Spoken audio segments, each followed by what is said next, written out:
All right, take us away, Reggie. Oh Hey, wait, what's oh I, wait. I gotta open it, right? There My you go. bad. You gotta open it. I'm Sal Kalani. This is Reggie Steele.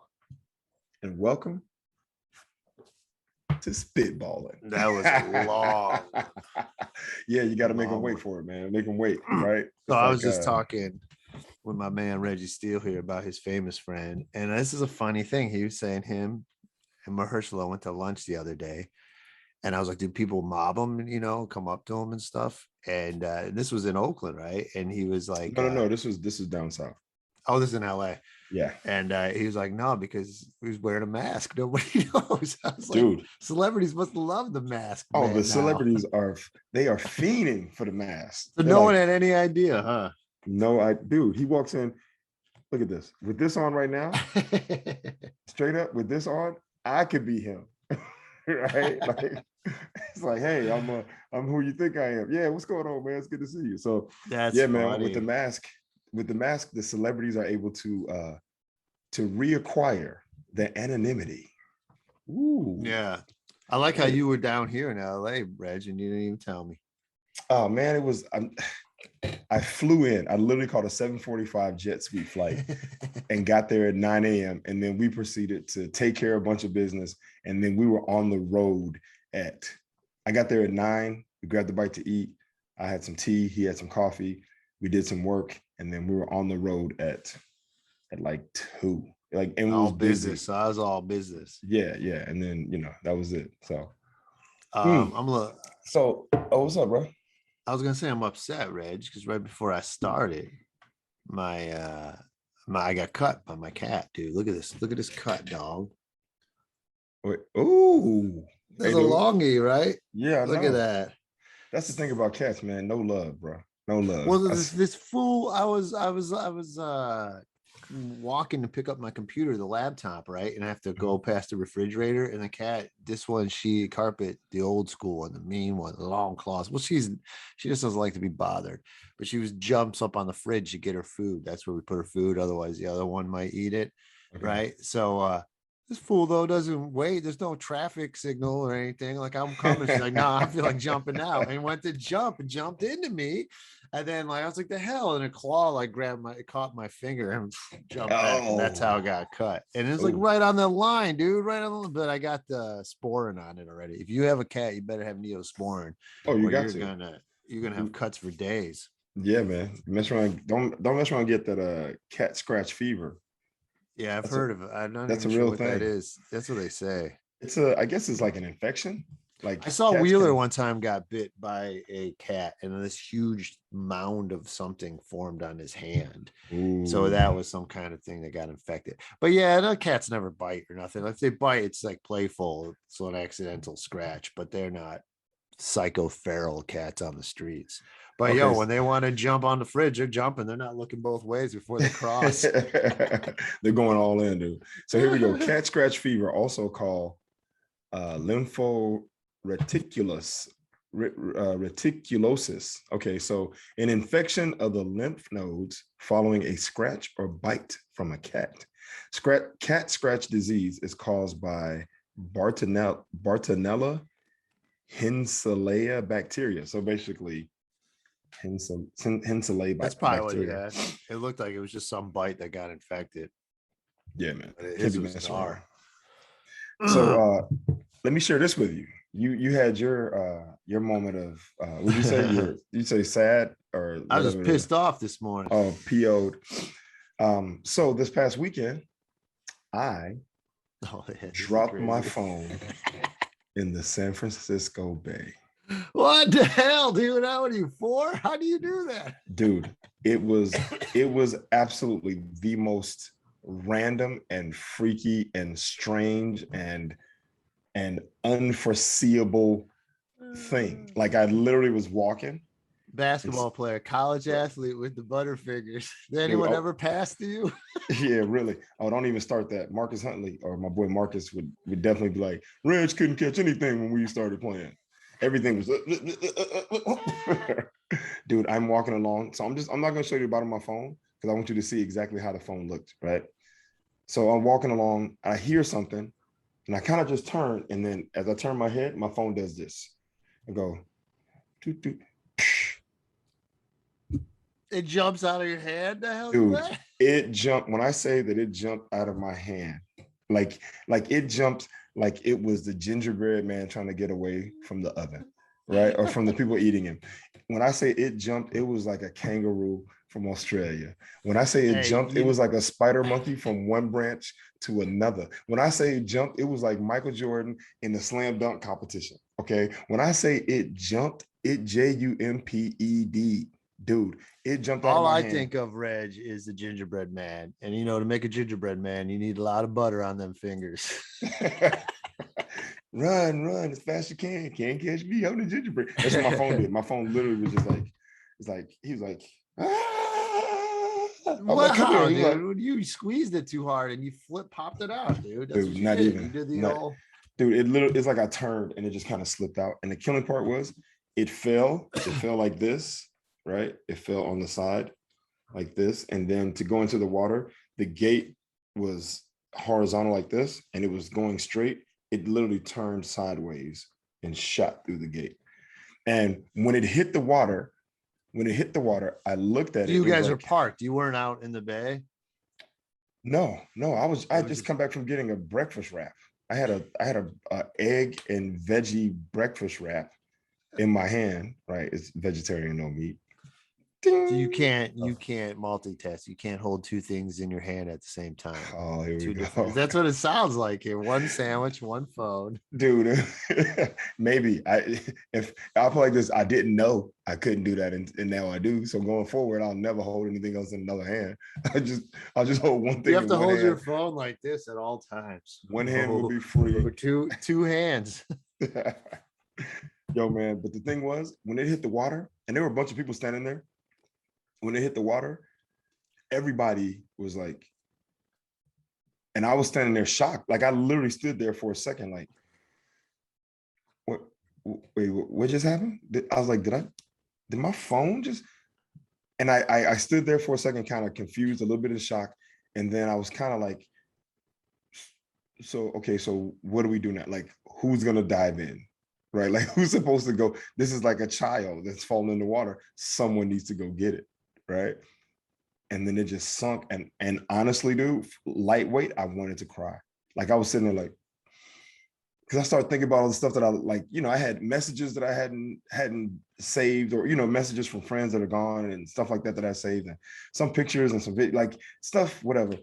Man, it was a bit traumatic. I'm not even joking. But the only thing that makes me feel okay about it is it's not lost. Right? Like it's not like I left it at a restaurant or left it at a park bench or left it on a bus or in an Uber, like someone else has it. No, it's literally at 20 feet down in the mud, muck, and mire of the bay. And no one has it. So no one can go through because there's certain, I'm not logged into everything, but you can get into my email. If you can get into my email, then you can get into my credit card apps, because you can just say, oh, forgot my password or my username, and then reset and all this kind of stuff and have access to it. But no one has that. So It might be I a feel okay sea about that. lion in the bay that could get access to your stuff. Start playing on your phone. Yeah. So now you can pay your respects to it. You know where it is. I know, dude, I have to walk past it every time I go to work. So what do you do right after that? How did you get it? I mean, you obviously got another one so quick. How'd you do that?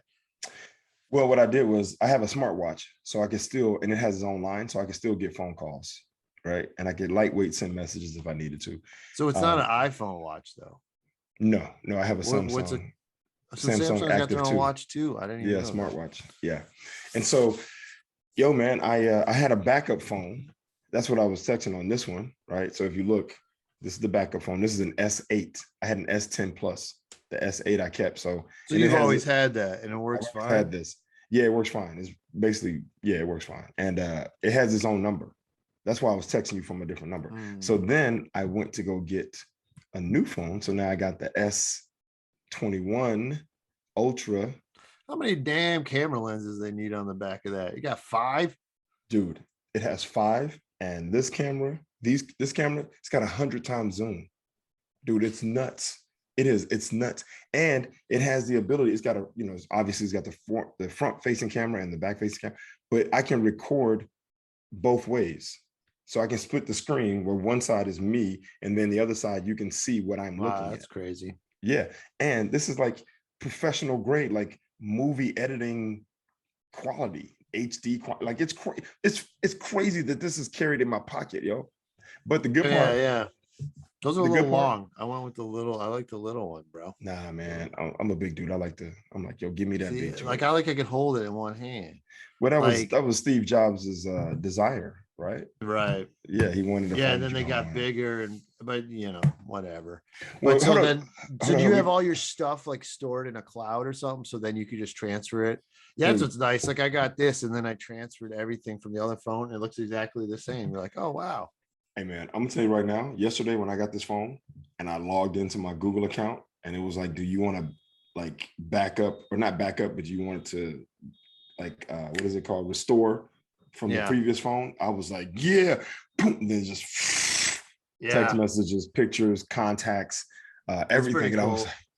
I was like, oh my goodness. Because There was remember some the stuff that old I lost. phones, like you didn't even know if all the numbers would transfer. You're like, hey, Oh, plug this dude. in, and then you're at the Sprint store, like, Dude, the young people right now, they have no clue. I'll put it like this. You know how long it's been, for phones that when they first came out, there was the flip phone. Remember? We had little flip phones. And then it was like, yo, man, damn the flip phones, because they would after a while they get worn out. And then they went to these eventually, right? Trios and all that kind of I had stuff. those tiny Nokias that was like really small. I always liked the Exactly. small. You could barely tell I even had one. Dude, that was the whole trend. It was about Right. like first it was like these. Remember, they used to be huge phones. The phones were like, Bricks. they were like bricks, right? Just sit up there. And then it was about the phones getting smaller and smaller. And then they became flip phones, right? Yeah. Right. And then it was like, yo, we got a bigger screen. We got to do stuff now. You can type. Then they had keyboards, the Trios, and then the Blackberries, right? And then they started to get bigger. And then they got even bigger, right? Dude, it's crazy. Right. And then now, yo, straight up, we've come full circle, dude. Samsung has a new phone called the Flip Z, which is a phone that looks like I saw that. It this. looks dumb, bro. It folds. Hey, dude, I saw it yesterday. It's kind of cool. I would never get it though, because I've already lived through the flip phone era. But I was thinking about all the young people now who've never had a flip phone. That's funny. They don't even know that they even existed. So for them, this flip phone idea is like, oh my goodness. And I'm kind of like, yo, man, it's just going back to 2000. Another thing that's cool with these is like how like you could just like with this, at least the iOS, it's always so it upgrades. So I already had what it looked like on my old phone.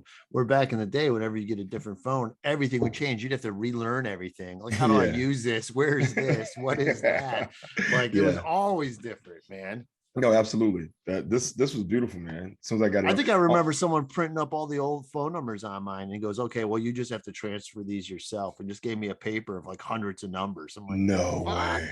Hey, like, hold I up, though. remember it was not always accurate that you could get all your numbers. Hey, man, I'll tell you right now, if they printed out every phone number I had in my phone, and they're like, you have to transfer this over, you really find out who's important to you in your life, right? Like, you find out who's gonna make the cut. You go from like to 1,000 numbers, right? Just over the years collecting everything to like 10. You're like, yo, I just need like 10 of these numbers. Anything else, I'm good. So, like, yo, if I don't, So yeah, man. And then yesterday was an adventure trying to get a phone. And basically what happened was I've been with Sprint since 2003.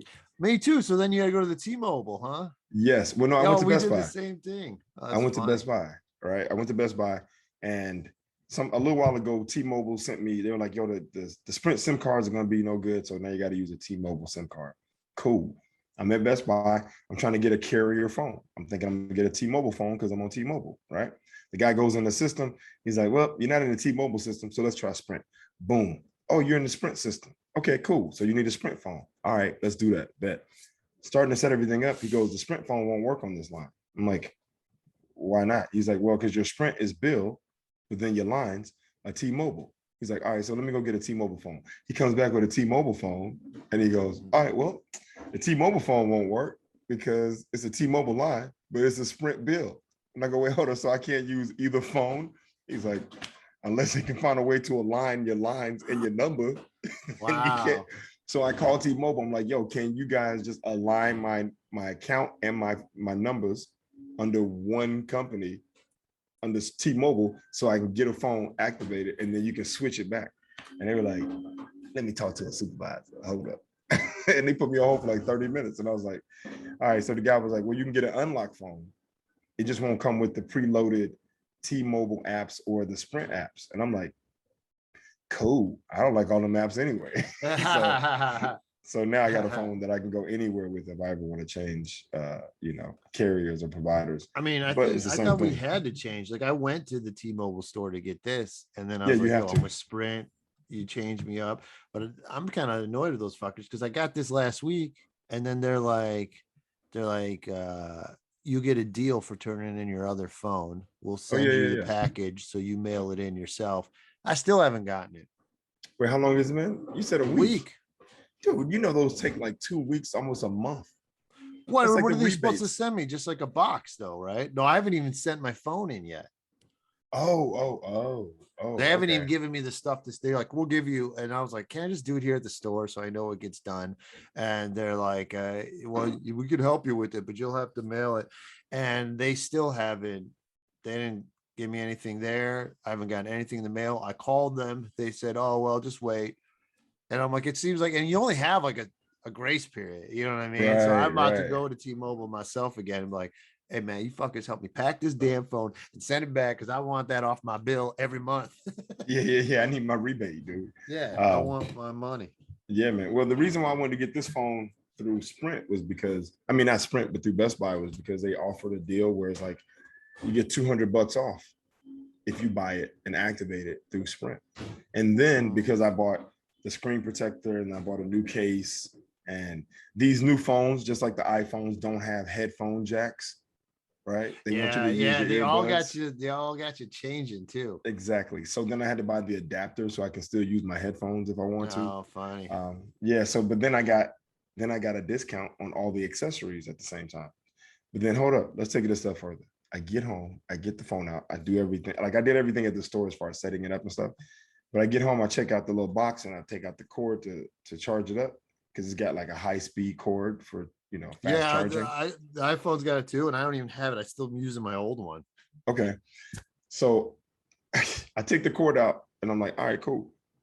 I go, yo, where's the base to connect it to the wall? Oh, yeah, right? They don't give us, iPhone don't give them out either anymore. So I get back in my car, I drive back to Best Buy, and I'm like, hey man, y'all gave me a phone and they got the home base to charge the phone up. And the guy goes, oh no, they don't give those anymore. I go, what are you talking about? He's like, yeah, it's just too expensive. They don't give them out anymore. So now it's too expensive for them to give it to me. So now I gotta buy another one. So I bought one because it's the C connector. At least it's not a USB or mini USB. It's a C connector. And I don't have a base that connects to a C connector. Right? Because the other ones have a USB connector that goes to a C. This is a C to a C. So I had to buy a home base so I could charge the damn phone. It's funny how, at least with the high speed. Both the companies are on that though. Like it's like, oh, iPhone, you're not giving it out either. We're not either. It's too expensive. We're not. Oh, you guys got a different connect. We got a different connect too. Good idea. Yep. It's all about that exclusivity, right? Like they literally are trying to corner you into into just using our products.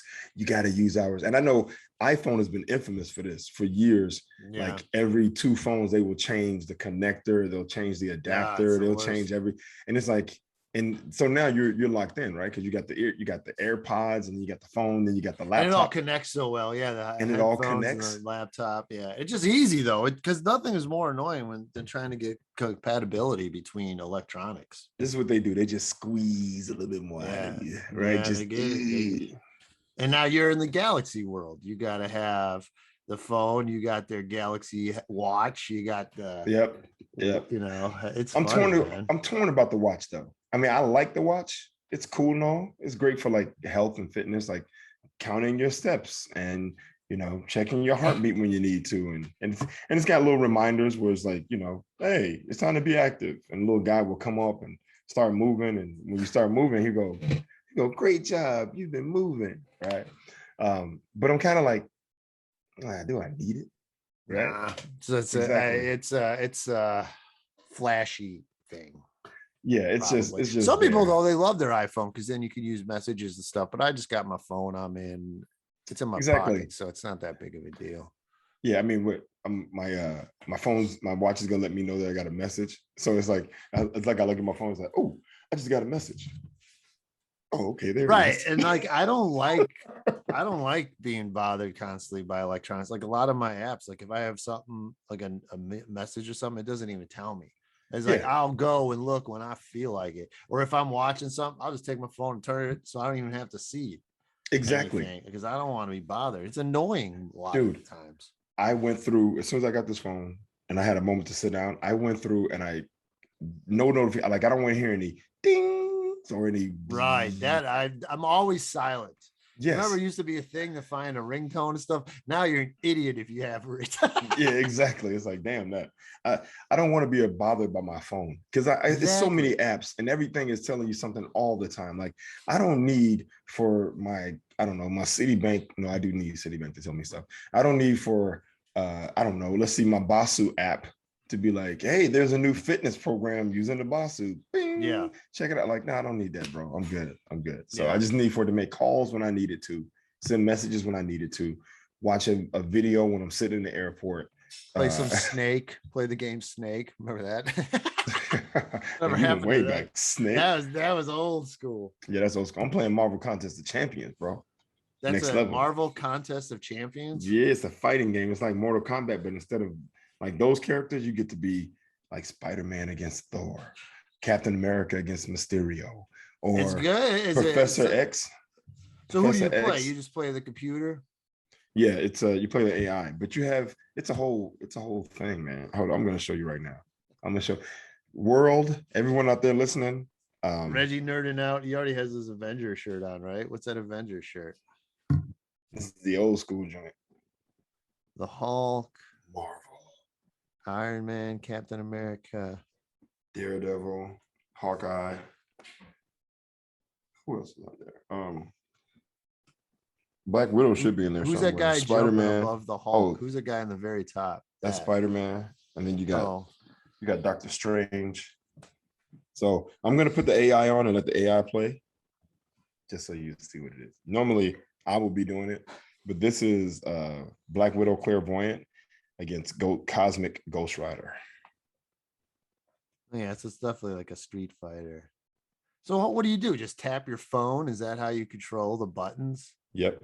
You tap the phone to control. You have light hit, medium hit, heavy, and then you got specials. So she just went into a special and just KO'd my dude. It's not, and then you hit those specials 1, 2, or 3.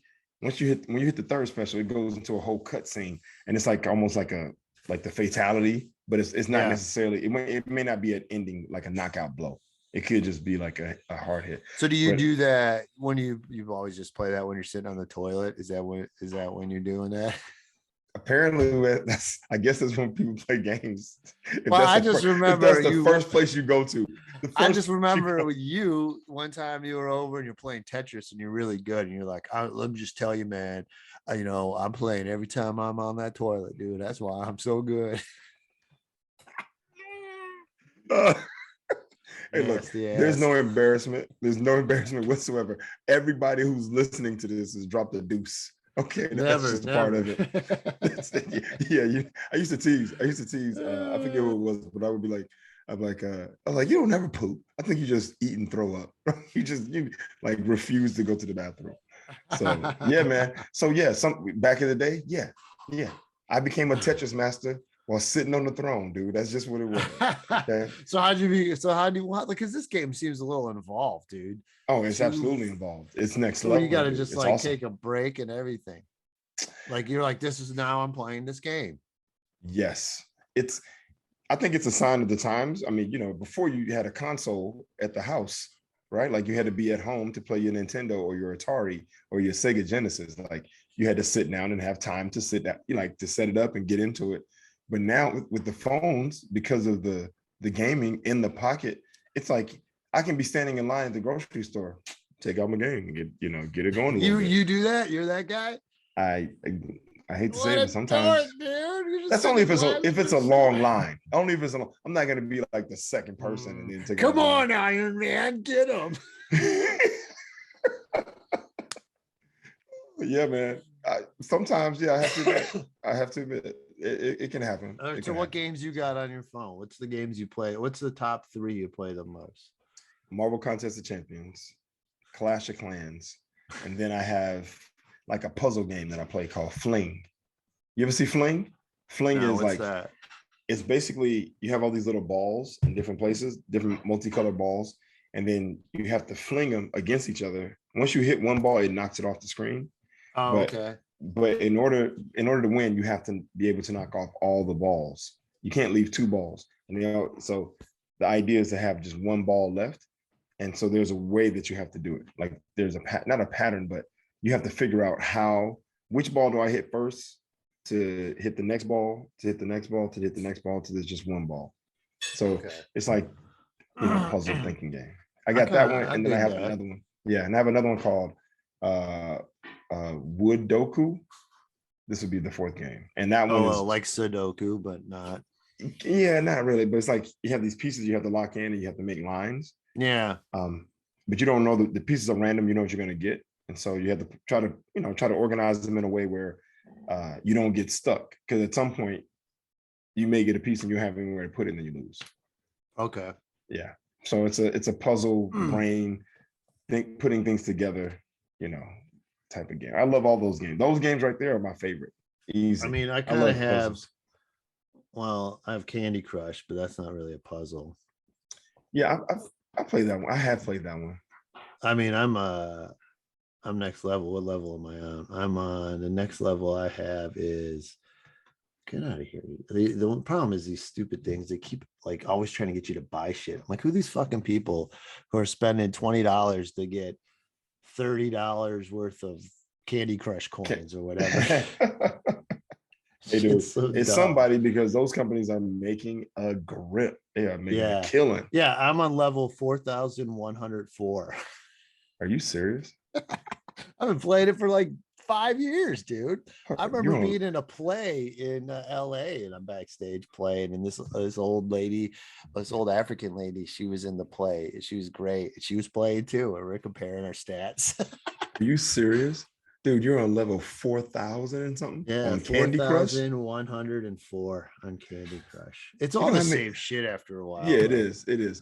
Dude, that means, oh my God, how many times do you take a dump a day to get up to level 4,000 or something? If you're playing sometimes, something, you know what? A lot of times if you're playing between commercials on TV or maybe, or not even 30 seconds, you get up for 30 seconds, dude, you're addicted. No, commercials are like 5 minutes long now. All right, here's another one. Mario Kart. That's a good one. That's on the Apple. Okay. That's only Apple?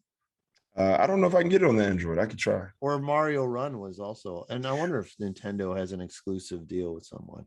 Oh, there was another one I played. There's shucks, what is it? Well, here's it's a running game. It's a running game where the guy's running and you kind of tilt the phone and Temple Run. Temple of Doom. Oh, Temple Run. Yeah, I Temple had Run. Run. Temple Run was fun. Yeah, it was fun. Tetris though. I have Tetris on you, bro. And you got get Tetris. Yeah, and we could play each other against each other. Oh, dude, it's on. It is on. Get the app, Tetris. dude. I will. I'll send you it right now. Okay. And I'll just don't take it personally when I bust you, when I kill you. You ain't sharing. You ain't. We should do one. We should play on here, dude. Dude, remember when I played your Tetris at your place a long time ago? You had seen levels. The key. I showed you levels you had never seen. Long time ago. I showed you speeds that they were dropping that you had never seen before. Well, hey man, I play now. I'm at championship level speed and I'm just handling it. So we both will, what they do is you got the same speed, you get the same pieces, and you just go. And then dude, we could sit here and battle. But the problem is there's no way to share the screen. It'd be cool if people could see us do it. It'd be cool if we could record ourselves doing it on here. We can record the game and then put it on later. How do you record the game? I can record my whole. Oh, you can record your screen, right? I can record my screen. Yeah, I can record my screen. Oh, so can I. Okay, so we could maybe do that. And then was it save it as a thing? And then we'll that's kind And of then we'll fun. come back and talk about Problem it. is though, we won't be playing it live. It'd be fun to play it live. We'll be The like, record, well, it'd be fun to get our reactions playing it. oh man, yeah, that'd be hard. We'd have to Well, record we could do that. ourselves Yeah, we could recording do it. that on Zoom. We could do that, right?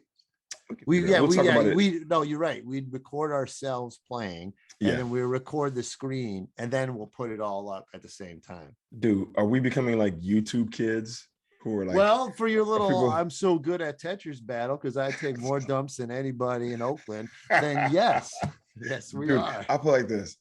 No matter how good I was at Tetris, I only made it to like level 121 or something. You're at level 4,000 on Candy Crush. You can't talk about who spent more time on the throne. Okay. That explains why you're so skinny. I'm doing it backstage and stuff at a play. That's when I was playing it. That's why you're so skinny. You're sitting on the throne all day. I heard Heather Locklear one time saying Howard Stern that she didn't even work out or anything. She just kept her figure because she took like 4 dumps a day. Oh, wow.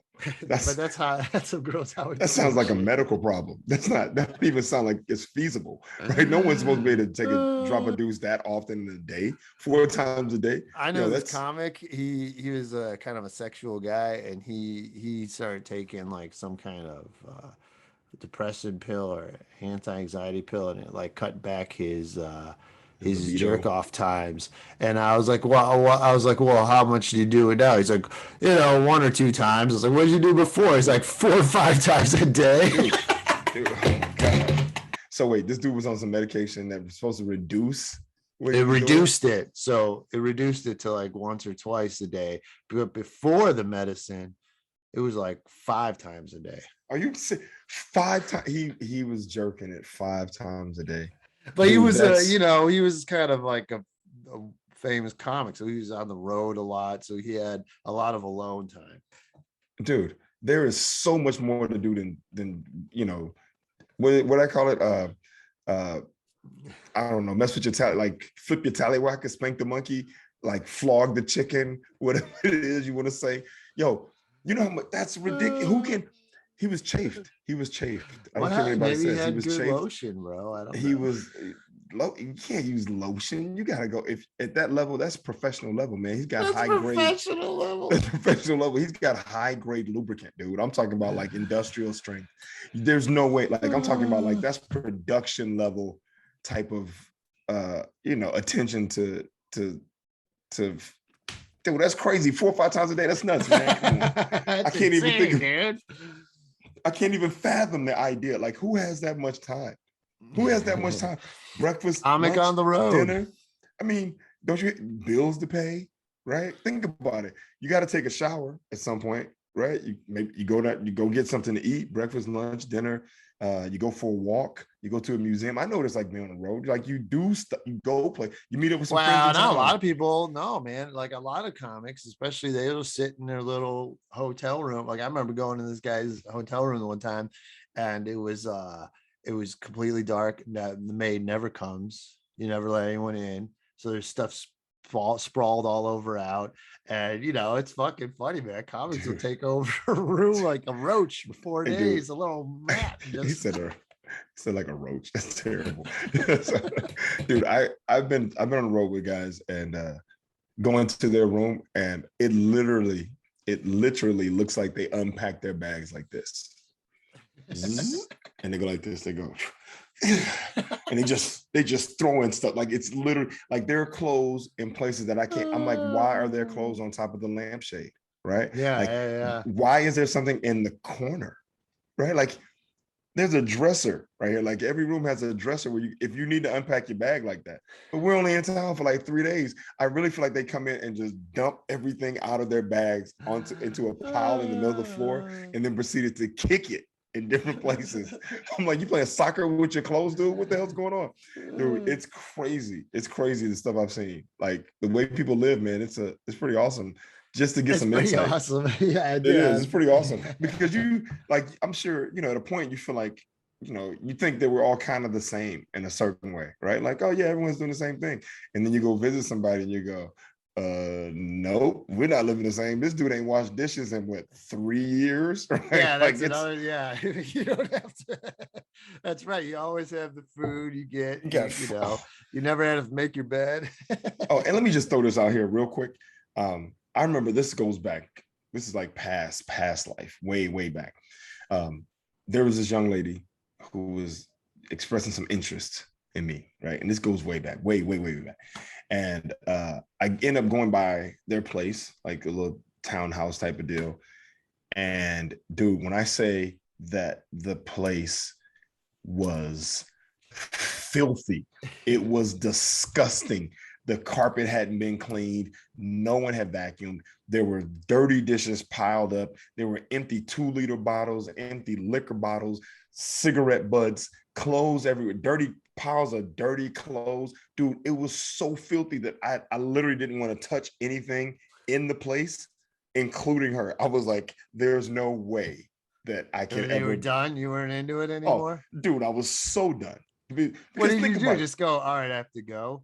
Like, what do you do? You sit there and you sit there and sit down on some crinkly papers on the couch and have some, muddy water drink? What do you do? Dude, I literally just said I didn't want to touch anything. I didn't sit down. I never sat down. I was like, man, we got a thing. I gotta go do yeah, but all right, let's just dude. I straight up, I was like, yo, I'm out of here. How long were you in the apartment? By my standards, too long, but it was probably maybe like 5-7 Really? minutes. Really? And did she know it was because of how dirty her apartment was? Nope, no clue. She had no, in her eye, she couldn't even see the filth. That was the thing. What was so bad? What did you see besides clothes? Was there food out? I hate when there's discarded food. That's what I'm talking about. Like empty 2-liter bottle, empty like pizza boxes open with old pizza, like crusts that are left. Countertop. Dude, what kind of girls are you into, Reg? Oh Trashy, my God, really? Garbage. Did she work for the garbage? Was she a garbage man? A garbage woman? She was, I don't know. She just didn't.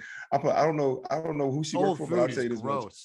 Dude, whoever her parents, maybe the parents didn't even know. Maybe the whole family lived like that. All I know is like your space, for me personally, your space is an extension of how you take care of yourself, right?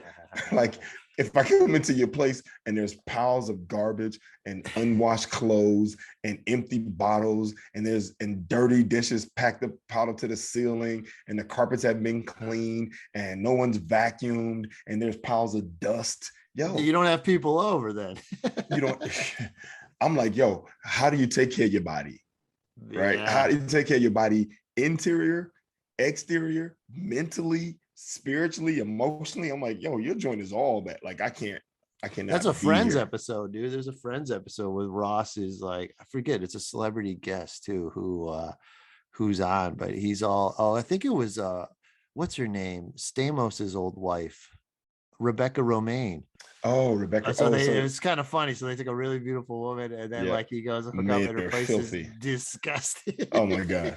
Dude, I'm telling you right now, it's a wrap, yo. Like there's no, look, I was so not, I can't say what, but it just, there have been times where, you're like, you're out and about in the world and you're young and you see people and you're like, you with your friends, you're like, yo, man, that chick is like, or that girl's hot, right? She's cute. And then she takes out a cigarette and like, you go, ugh. Like you're just like, for me, I'm like, cigarettes, really? Like to be well kept on the outside, I swear to you, and it's just me, no one else has to agree with this. I'm sorry, anybody out there who's listening, but I don't care how polished and nice it is on the outside. The moment I see you take a drag from the cigarette, I just imagine your insides being black and ashy. It's like having an old machine that's got a new out exterior. You know what I'm saying? Like putting a brand new shiny exterior on an old rusted engine that just, like trying to go. So yeah, man, I think your exterior cleanliness is definitely an indication of your interior, mentally, physically, emotionally, spiritually, whatever, man. I think it's, if your joint is disgusting, hideous, and then if you don't see it, if you don't see it. Like it'd be one thing if I showed up and it was like, excuse my place. I've been busy. I hadn't had a chance to clean up, right? Like being aware or like even being lightweight embarrassed. Then I go, all right, okay, at least there's some level of consciousness. But to just come in and be like, hey, yeah, come on in. Here, grab a seat. I'm like, no, I'm not sitting on anything. Are you crazy? Yeah, like, let's have sex on an empty pizza box. like, oh. That's so gross, dude. Oh, hold up. This just made me remember. This just reminded me of one thing. Because we talked about this earlier, and I got to throw this out there. The severity of like when my phone dropped in the water, because that reaction we just made me think about this. The intensity and the severity of the moment was so big that one of my friends from afar, this guy I work with, Keith, he goes, yo, Reg, because he saw something, but he didn't know what it was. And he goes, Reg, what happened? And I said, yo, I just dropped my phone in the bay. He reacted like someone shot him. He was like this, he's like, yo, Reg, what happened? I said, yo, I just dropped my phone in the bay. This dude was like, oh, like, it hit him so hard, dude. I felt like somebody had just hit him, hit him from a, ow, I'm sorry, Reg. Like he literally, like in that moment almost died for my phone. Like,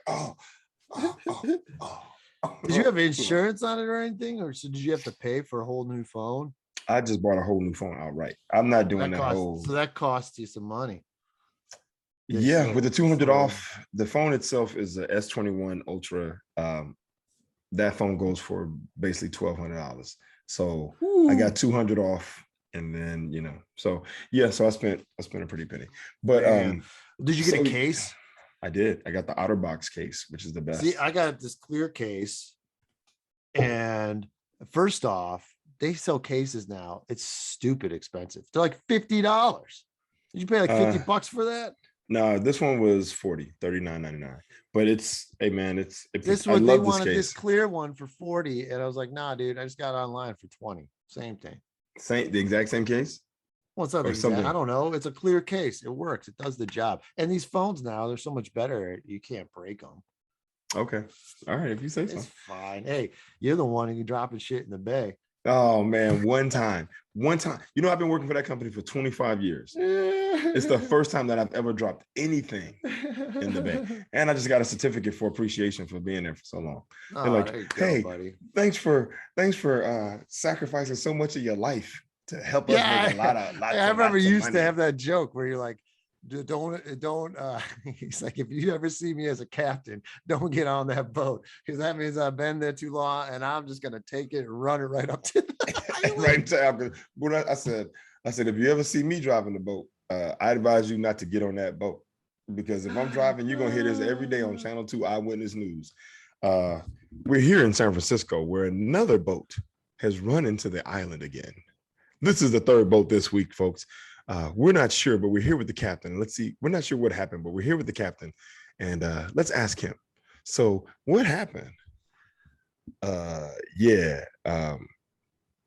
over this shit. like I'm so done right now. Like, if you'll excuse me, I'm gonna go run the boat into something else. Okay, so yeah, man. But it's been great in the sense that it's given me a lot of space and room to have all the real world stuff that I need, especially with doing comedy and acting, and the uncertainty that comes with all of that and the instability that comes with it. The one thing that's been nice is it's a lot. So it's been nice to have a job where it's like it's flexible, it pays well, it's a union job. So I get my full benefits, my 401k, my pension, eye, dental, medical, obviously. And then I can take time off when I need to. So it's literally like the perfect job for someone who has an artistic side that requires a little level of not level of uncertainty, but that can be a little unpredictable in the sense of like, I don't know when I'm going to get my weeks, right? Like you don't know when the weeks. So it's nice to have a job that's flexible too. A job that's flexible where you can just like, okay, well, I can go on the road for however long because I can contact my job and let them know I'll be out of town for this long. And there's always somebody willing to work. So versus being in the corporate world where it's, it's like you got to take your 2 weeks a year and you can borrow against your Oh, 2 it weeks. sucks, dude. You're like Yeah. a fucking prisoner. They tell you Dude. how long you have to vacation. You have to be there all day. I did it for 3 years, and I'm like, fuck this. I'd rather struggle. Seriously, because I just kept because I told you my story how I was almost hit by a car, and that's right. and then a month before, and I remember thinking, I was like, dude, I could have died and I would have been a copier salesman. I'm like, oh, how depressing. Fuck that. You can just see it right now. Out, dude. At your wake, it's like we're really gonna miss Sal. He was one of the best copy sellers. I was bad, but I didn't have many good accounts. Not Icon. What is it called? It was Icon. Yeah, Icon. Office Solutions. Office Solutions. We have one of his managers here to talk about Sal. Come up and say a word. Yeah, Sal was he always got his TPS reports in on time. Yeah.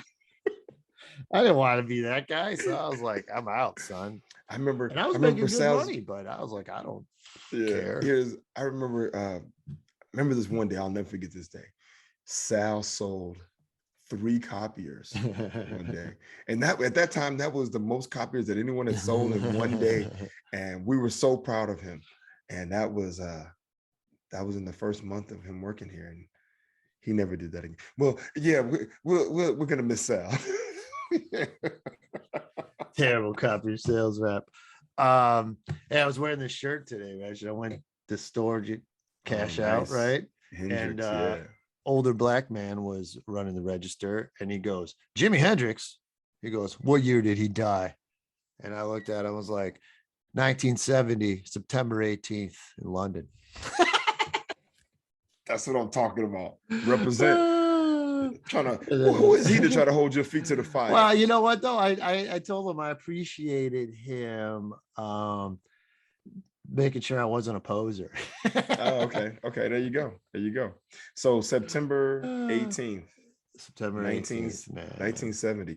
Wow, that's crazy. I didn't know it was 1970 because you were born in 76. No, 77. Oh, 77. Oh, you're a baby. I don't know about that. But I was born in 74. Woo. Yeah, when it was kind of crazy. He died. Wait. What was that? Woo. Yeah, what was that? Old man hands. That's why you're dropping that big ass heavy phone. What was that? You're born in 77. I'm like, you're a baby. And you're like, I don't know about that. I go, well, I'm born in 74. See, because I'm a different, I'm a zennial, which is X and millennial combined between, I believe, 76 and 82 or something. Those years are zennials. And you're Generation X. You're right. I am Generation X. You're an old man. I don't know if yeah, Hendrix died on September 18th, 1970. 3 weeks later, Janis Joplin died of a heroin overdose. She was supposedly really depressed about Jimmy dying. And then within 6 months of that, Jim Morrison of the Doors died in early 1971. And all 3 of them were 27 years old. Yeah, that's crazy. 27 years old, man. Think about what you were doing at 27, what your life was like at 27. Yeah. Right. It's crazy. I mean, but I think also that's kind of the appeal that makes them so timeless, though, because they burnt out at a young age. Yeah, I mean, it's that James Dean thing, right? James Dean thing. It's the thing of like Tupac and Biggie, right? When people die young. I mean, one was 24 and the other was 25. When people die young, there's just there's just the uncertainty of the potential of like being so good so young. You just assume if they would have kept going, they were just going to be earth-shattering, monumental, right? World breakers. And so the myth starts to just take form, right? Because you're not going to say, oh, they were phenomenal at 26 and 27, and then at 29 they would have burned out and been just on tour. Like you always go hindsight. You're always trying to make things. You think about things being better, right? Like it's only going to improve and stay on that same trajectory because there's nothing to say that it wouldn't have. So well, it's like one of the best guitarists of all at the time was Eric Clapton. But then Right. like look what happened. Like Eric Clapton, yeah, he actually did have some great hits in the 90s still. Like, but then also it's like, yeah, now he's some wacky anti-vax guy who he's an older guy now, and it doesn't last like it did with Hendrix, where like there's not hits, there's just like, okay, I'm gonna go do these tours with these new songs that no one wants to hear and just play your hits over again. You know what I Yeah. mean? It Yeah. doesn't have that same appeal, where you're right, you die at 27, nobody knows what that future is. Right. Well, I think the other thing too is maybe if you do something exceptional, right? And we got to come back to something you just said, but if you What, do I something, call him an anti-vaxxer? He yeah, because is, I'm like, buddy. is he? Because when I think of anti-vaxxers, because there's a whole situation in my life right now that's going on Well, in he's regards been to that whole thing. complaining about it, but About what though? What has he been? I Well, hold don't up know, though. dude. This He's is what I was gonna wacky. say is that I think before we get into that, I think that like there's just there's this thing of like gracefully bowing out, right? Like having your time, like whatever stretch of time it is where you are the man, you're the creme de la creme, you are the pinnacle, you're the summit, you're the top, you're the mountain peak, right? That's it. And then when that time passes, then bowing out gracefully, passing the torch and moving on. Because because what happens is just like with boxers, you hold on too long. You hold on Right. way too long, and then you end up being the dude who was phenomenal, and then you're the dude who just get knocked out, right? Right. And then it's like watching the gods fall from heaven, right? Or watching Right. the legends fall. So it's like you do it, and once it starts to change and being aware of that to some degree, and then gracefully bowing out and passing it and moving on, because then you can transition easily into something else, and it's not like people think you're trying to hold on, like you're trying to be some version of yourself, like the person who gets plastic surgery who's trying to Right. forever be young. It's like, yo, damn, trying to be young forever, just age gracefully, Right. right? Right. Right. So it's I like, I sometimes like right now, I'm looking at all these comics online and I look at what everyone's doing. And there's a part of me that's like, this ain't, I'm not trying, I can't be these dudes. Like, I'm just gonna be me, obviously. But yeah, I don't know, man. I heard something that Andre 3000 said recently that really stuck with me. And it's just that idea of like, no one wants to be, when you were 22 at the club and there was a dude 37 at the club, you go, look at this old dude at the club, man. What is old dude? He still got the chain on and trying to look like he 37. Now, ain't you got a family and kids? Well, at 22, that's what you think. And then all of a sudden one day when you're no longer 22, and you're 37 years old, and your boy is like, yo, man, let's go to the club. Like, do you have the wherewithal to be like, nah, bro, I ain't trying to be the old dude. Remember how we used to look at the Chris old dude at Rock the had club? that joke. Chris Rock had that joke. Oh, did he? Yeah, What was? yeah. He's like, nobody wants to be the old dude in the club. He's like, you know what I do? I'm talking about. He's like, he's not that old, just a little too old to be in the club. He just had Exactly. a great way of always saying it. He'll always deliver the punchline. It's so funny. Oh, dude, Chris Rock. I swear to you, I can live my entire life by Chris Rock quotes. Right? They're Like, there's so a good, quote for especially those everything. first three specials. Oh my goodness. He said something that can literally be applied to almost every aspect of life to Yeah, some degree, yeah, right? yeah. So Eric Clapton, is he now? See, when I hear anti-vaxxer, I'm thinking, I'm legitimately thinking, like, red cap, Trump supporting, believe that the government's trying to put technology and put chips in your body. Yeah, I don't know. I don't know. He had some kind of a side effect, and then he just was always saying he's so against. I don't even know what happened, but it's too for something that's been very proven and has worked for millions and millions of people to just all of a sudden to put it aside, like, oh, it's ineffective because of his, you know what I mean? It's like, who are you? You're a guitarist, dude. You don't know, the science behind it. I wouldn't even say it's about his being a guitarist. This is the problem, and this is my issue with the whole medical system. Personally, Mm-hmm. is it's a one size fits all, right?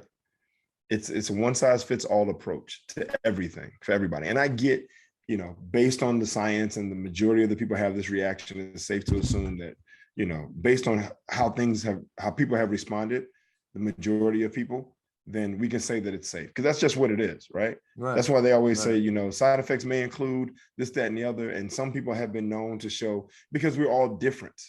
Right. And I get that it costs way too much to try to cater to each and every person's Well, they do if there's a reaction. See, that's the thing too, is when somebody has such a large platform as himself, then people will use that to push it as misinformation, to justify their agenda. Exactly. Right. That's all. Right. And that's the more problem. of the beef with it. It's like, yo, if you got a problem, that's fine. But when he's at that level and then he's acting like he's the know-all, then that's not good. Yeah. Well, hold up though. I'm glad you mentioned that, because same thing with Joe Rogan recently. Joe Rogan called taking the stupid dewormer thing. Yeah, for the horse, taking a horse dewormer. And I just read, I was just told, then pushing that 80% of it could make like 80% of men sterile. Like if you take too much, you know what I mean? It's just like people. Well, there's some people that probably should take it. Those are the ones. Hey, yo, if you're taking the horse dewormer, I hope it makes you sterile. Yeah, every doctor is like, yo, this is crazy. There's no reason that a human should be taking anything that's for horses. Yeah. Right. Yeah. Like, what are you crazy? Like, you don't want to listen to doctors so much that you're gonna, it's so, I tell you, I think I told you about that, how my buddy was like, you want to listen to politicians instead of doctors. The next time you need a proctologist, have your congressman go up there. That's really good. But I was thinking about the Rogan thing. I'm glad we got to it, or mentioned it, because he does have a platform. Right, because he's popular. A lot of those guys are a lot of his fans are those kind of people. Exactly. So now, because he is an MMA guy, because he's worked out with whoever and he's got access to people that they like, and then he's got this platform with millions of listeners, right? Yeah. He goes out, he gets COVID. He takes the horse dewormer, which is crazy. And then he comes back like, yo, this thing saved my life, is the best thing ever. And these people, just because they like him, because he talks to MMA fighters, right? And tells a couple of jokes. They're like, this dude, like, he becomes like an authority figure on something that he's not an authority figure. Exactly. Right. Exactly. And so, but then the problem with that is, because he has such a huge platform and people revere him in such a way that now his idea of what's real and factual becomes, say what? It can change with right? Yeah. Well, it changes, but it also can affect their view of someone who is actually real, informed, and factual, but they don't have the same they don't have the same platform, right? Like, the doctor doesn't have 1 million viewers tuning into his doctor's appointments with patients to see how he's doing, right? To build up that level of credibility. So they take his credibility from MMA fighting and whatever else, street fighting, whatever he does, and comedy stuff. And they take that as like him being an expert on something that he's completely not an expert on. Like, that's crazy to me. That's crazy to me. But that's what happened. That's what's happened now with all the platforms. The moment you got 1 million people or 500,000 people who like you, then it's like all of a sudden you become an expert on things that you're not an expert on. It's the same thing where people get mad at athletes, right? Now I'm just gonna go athletes because it's an easy one. I hate to say the easy targets in this regard, but people like, this dude signed for 256 million and now he's broke. And I go, just because the guy can run fast, jump high, and throw a ball, catch a ball, kick a ball, whatever, does not mean that he's a financial advisor, right? I'm not going to be like, dude, you kicked 3 goals in the World Cup. Where should I invest my resources? You know what I'm saying? But that's what we do, which is it's just stupid, man. Like, no, I don't want to say stupid. It's just not very smart. All right, we got 2 more things we got to cover before we go, Reg. One thing I wanted to bring up, I did a little research because one of my favorite podcasts last week was John El-Khoury, and he, I hope more people catch it, but he, so you were asking about his family. So his mom, I think, is following us now on Instagram, is following the podcast, which is really cool. And then I think it's his mom. She looks really young if it's his mom, but she put like mother, and then she put emojis. I'm determining this all through emojis, so I could be wrong. Okay. But then she had three guy emojis, and each of them were next to a flag. One next to Lebanon, which I'd imagine they all are now, and one of them in Norway had the Norway flag. Oh, So wow. I was like, okay, so I think he has two brothers. Okay. And but yeah, that's all I really kind of had to add for Okay. Yeah. that. That was one of the things that I wanted to do in that last, we talked about it at the end. So we have, for all the listeners out there who are watching and listening, Sal and I will do this for you guys. And then because Sal and I just have history and we're good friends, like we'll sit here and talk to each other for this time and talk about things. And then we'll stop recording and continue to talk. Right. Yeah, So, Reggie loves to talk, y'all. anyone who's listening, I think they know that. So, I we were remember talking with about Reg, that. like he would talk so much after a comedy show to people that like I got to the point where like I would just interrupt you in the middle and be like, all right, I'm out. And that was it, dude. Just to give my goodbye to him and then leave. And it was like cool. Like I didn't have to wait for a proper time because I'd be there all night. So it was just like you just get it in and get it out. And that's just fun. That's you, Reg. You Hey love to man, talk all I'm night. trying. No, it's not. I love to talk. I'm trying to give my fans what they came for. Right. Right. Like one of the The things that I show's learned. over, Reg. You don't need to give No, them but anymore. see, this is the thing. And one thing I learned. Wait, first, let me just finish this thought. I really wanted to talk to him about his family, just because I wanted to find out where's their art in the house, Right. right? Like Right. were there other artists, brothers, mother, father, sisters, siblings, whatever? Were there paintings on the wall? Like, was there music being played? You know what I mean? Like, was art a part of his upbringing, which influenced him to gravitate toward art? But we can get into that later. The one thing that I noticed and learned from working with a lot of different headliners, big name headliners, guys that were very popular and huge celebrities in a lot of different ways, is I saw two different things. And I'm not gonna say any names, but I saw one guy who would sell out every show and people would come to see this dude. They were dropping $60 to get in the room. And then they're buying two drink minimum. They're buying food. They're paying for parking. They probably got a babysitter. It's a huge investment that night, right? To come see the guy that they're watching on ABC every week, right? This dude does his show. He kills it. Sometimes he killed it. Sometimes he came out and he was dialed in and you couldn't touch him comedically when he's dialed in. Then other times he charged the same prices. He come out and he bring out his notebook and he's just trying out ideas, and the show wasn't that great because he's just trying to figure it out. So he may do that for the early show. Then the late show, he's on point and they're getting their money's worth, right? Right. But after the show, he goes straight to the green room. He doesn't shake hands. He doesn't talk to anybody. He doesn't, he's not spending any time with the people who came out to see him, his fans, right? Even when it was a mediocre show, still whatever. Then I've worked with guys who were probably not as popular. Like their show didn't last as long, meaning their time on being in the spotlight. And the show may not have been as great. Like even when they were dialed in, it's just like an okay show, right? But people were excited to see the dude. So when the show was over, this dude would stand out front and he would shake hands and he would take pictures and he would chop it up with people. And I would watch them leave, right? I would watch them leave and they would all leave with the idea in their heads of like, oh man, he's really cool. Like, even though the show wasn't necessarily, earth shattering, they were like, oh, but he was cool. Like I got a picture with him. Yo, when he comes back, we got to come back and see him because he's a cool dude.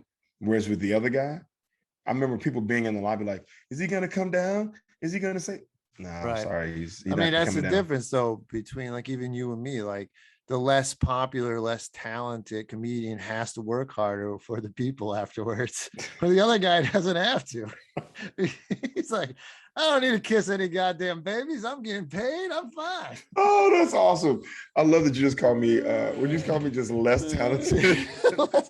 No, but here's the thing. I love doing that too. I love, shaking hands, selling shit, meeting people and letting them leave with a smile on their face. And yeah, of course I have to do that too. That's one thing that really sucks with COVID. Like I'd like to go on the road, but then that whole part, I'm not really into doing that now. You know what I mean? No, you can't do it now.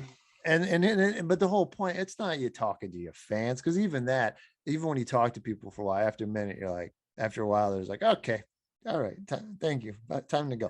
Well, But I'm talking no, about talking true. other comics. You'd be talking other comics all night. Oh yeah, yeah, And yeah. Oh, come on, man. I love because comics, not just you, all comics could talk. And then, I mean, hell, we could have no idea what we're going to talk about, but we could still talk for an hour, Oh, no problem, absolutely, absolutely. because Dude, I love. I look. I mean, with the fans, a lot of times, it's kind of short lived, right? It's having a moment. Hey, that was really fun. That was great. Oh, I'm glad you guys enjoyed it. Where are you from? Okay, cool. I Right. hope you guys come back. Right, whatever. And then every once in a while, you have a moment where you connect on something, and Yeah, the you'll meet some cool conversation, people for sure. yeah, and the conversation goes on, and those are real genuine moments, right? Like it's not like you're just doing it just to try to create some fandom, Right, right? right. But then hanging out with the comics, man.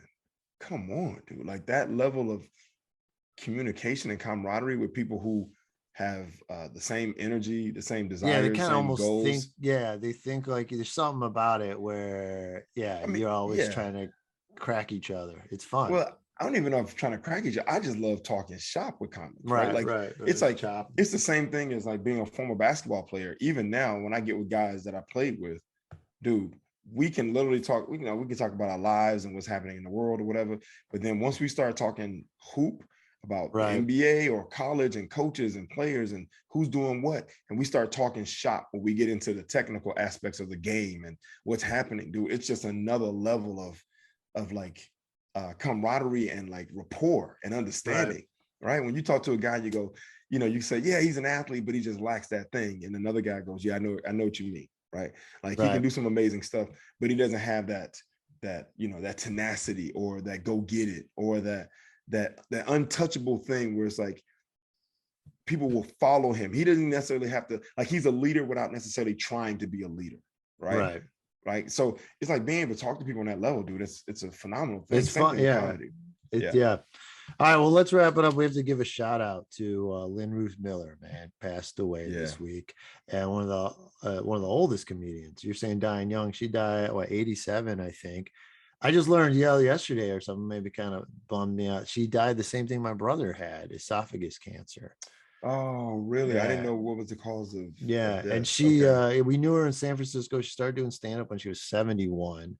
I think I'll put a clip here at the end of her on Britain's Got Talent, dude, where she Yeah. performed for Simon Cowell and all them. And yeah, she moved to England. It was just crazy. I remember she was into SF. She had a place Pacifica. I've been to her house before. It was all kinds of painting. She loved to paint. She had dogs. She had a great garden, nice little Pacific old lady house, you'd think, Yeah. And then I don't know, she wanted to move. She went to friggin' Edinburgh, and then she did the festival, and then she moved to fucking Britain, dude. And then she became kind of known. Oh, absolutely. She did Absolutely. really well, man. It was unbelievable. Lynn Ruth Miller, man. And I'll make Also this from short. Ohio. We're both from Ohio. Oh, She loved okay. that. I'll keep this short because I posted a thing on Facebook about her, but I just remember Lynn Ruth coming on the scene, obviously being an older woman. Um, an older woman who kind of had lived her life and done a lot. She had Yeah. seen a lot. So she came in with a different perspective on what's possible Right. in the world, right? And so her energy was contagious. She always had a smile. She was always super complimentary of me. She was just like, she'd always come up and grab my face and be like, "Oh, you're just so sweet." And she was always hug me and just really, just really kind, man, really kind. Yeah. And I remember before she left, and she was funny on stage. She was fearless on stage. She held no punches. She did what she wanted to do. She took chances. She was fun, outgoing, over the top, small, Right. with a big personality. Very small. Yeah. But big Small with a big personality. personality. But I do remember before she left to move to England, she was a little probably disappointed and maybe a little disenfranchised with the way things were going in San Francisco to some degree, just because, and we all experience it from the standpoint of like, at some point, like you're at the beginning, hopefully you get to the middle, and then you get to the headliner on some level. She was an opener, and I think she was trying to transition to the feature, but it just wasn't happening. And you got new comics coming up and younger people. And so I think she felt like there was a little bit of age discrimination in regards to her and the opportunities that she was getting.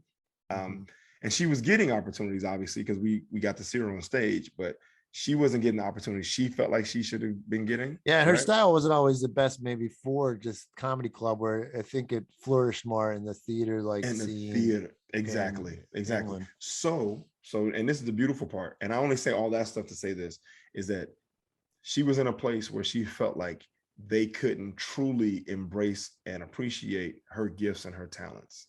Right? Yeah, and she had the cojones to go across an ocean and find one that did. Had the In her cojones 70s to go get it. That's Yeah, what I'm talking yeah. about. She was like, keep what you got. That's fine. I know Yeah. what I have, and I'm gonna go Yeah. somewhere where I can do it. And just Edinburgh, Fringe festivals, Britain's Got Talent, because quiet as kept, Lynn Ruth Miller was a monster in regards to she could dance, she could sing, she could act, she could tell jokes, she could tell stories, she could paint, she could write. She was Yeah. like a Swiss Army knife of like talent. She's in the Lucifer's Crew Cut film. Yes. Yes. So that's awesome, She makes man. an appearance in the beginning. So yeah. To Lynn Ruth Miller, I say farewell and travel swift and lightly on the other side. I'm sure wherever she is, she's making people laugh, and she's just doing what she's doing, being herself and Rest having a in good time. power. Rest in power. All right, We gotta talk about that out, next Reg. week too. Rest in power. I want to talk about that one. But yeah, I just get that from Spike Lee. He always puts that on Instagram. Rest in power. Why is it not rest in peace anymore? Peace is so nice. Peace, I is don't know. It's just an alternative. You got to change it up. You could do them both. Okay, rest in power. I can't. All right, rest in power. Close this out, Reg. I have to pee. All right, here we go. Hey, thanks for tuning in this week. I hope you guys enjoyed this episode of Spitballin. We have a wonderful time doing it. We appreciate you guys tuning in, listening, and watching. That's Sal Kalani. I'm Reggie Steele. And here's some Lynn Ruth Miller. We'll see you next time. Peace out. Peace. What's your name, please? Lynn Ruth Miller. And from your accent, I guess you're from America? I'm from San Francisco. San Francisco. So how long have you been doing what you're about to do? I first went on stage when I was 71. So what did you do before you went on stage? I had 2 failed marriages. Both husbands are still alive. Really? I know, it's a shame. Are they here with you?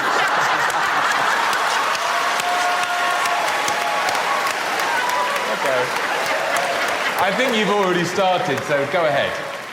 You've given me 2 minutes up here because you think that's all the time I've got left. Well, I can hardly blame you. I've had so many body replacements that when I go through airport security, it sounds like I just hit the jackpot in Vegas. But I love going through airport security now because they explore your sensitive areas. And my 2 husbands couldn't find them.